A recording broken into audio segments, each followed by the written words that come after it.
Olá, meu nome é Pedro Batista. Esse aqui é o meu projeto da quinta lista de autômatos e linguagens formais.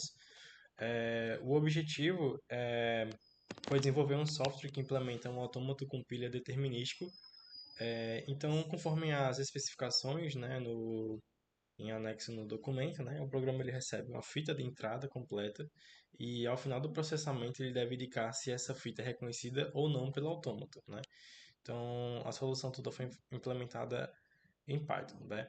Então, explicando aqui o código, né, para a solução, eu criei uma classe principal chamada deterministic pushdown automaton, né? Onde no construtor dela, init, como vocês podem ver, né, ela vai receber uma definição formal de autômato, né?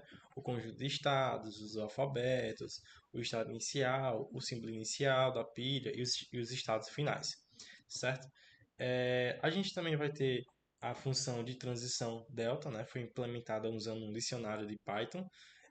A chave do dicionário é uma tupla que representa a situação atual, né? O estado atual, o símbolo da fita e o topo da pilha. E o valor é o resultado da transição, né? O novo estado com o símbolo para empilhar. Bom, o coração do programa é o método process input, né? Como vocês podem ver aqui.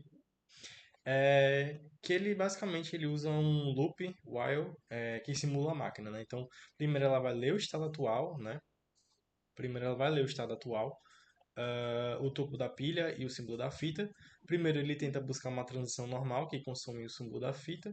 Se não achar, ele tenta buscar uma transição epsilon, né? Como entrada vazia, que não consome a fita, né?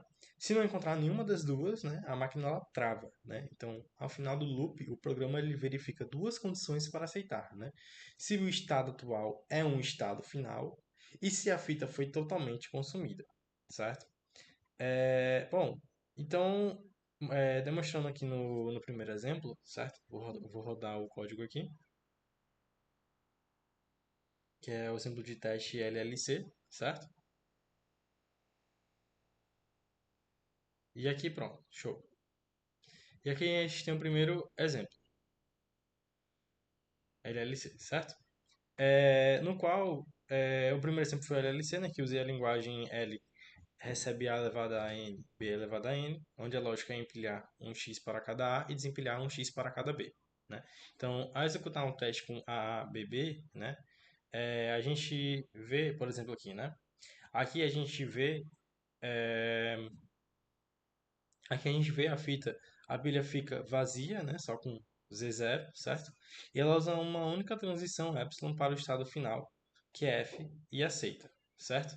E aí ele executa o teste para A, B, certo? A, B.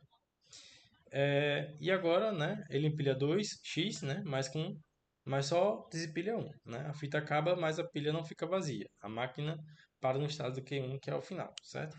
E na demonstração do exemplo 2, certo? Deixa eu verificar aqui do exemplo 2. De forma resumida, né, a gente tem L igual a WC W elevado a R, certo?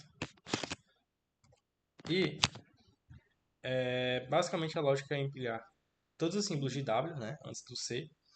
E ao ler o C, ele muda o estado. Depois ele compara o resto da fita com o que está na pilha, desempilhando se for igual, né? Então ele primeiro vai executar, ele vai processar essa fita, né, ABCBA, certo? Então ele primeiro ele empilha A, empilha B, ele vai ler o C e muda para Q1. Lê B, compara com o topo B e desempilha, né? Ele lê A, compara com o topo A e desempilha. A fita acaba, a pilha fica vazia e ela vai para o estado final que é F e aceita. E aí a gente tem também a parte da execução para A, B, C, A, B, certo? Então agora testando A, B, C, A, B, como vocês podem ver aqui, certo? Peraí, aqui mais embaixo, aqui, A, B, C, A, B, certo? Ele empilha A, né? B, lê C, então ele lê A, mas o topo da pilha é B. Então, como não existe uma transição definida, né, para que um A e B, então a máquina trava e rejeita, certo? Bom, então a conclusão que a gente tem da implementação Ela cumpre os requisitos da list, né? Ela simula o autômato com pilha determinístico, processa a fita inteira e indica corretamente se a entrada é reconhecida ou não, como demonstramos nos dois exemplos de LLC. Bem, então o projeto é isso. Obrigado.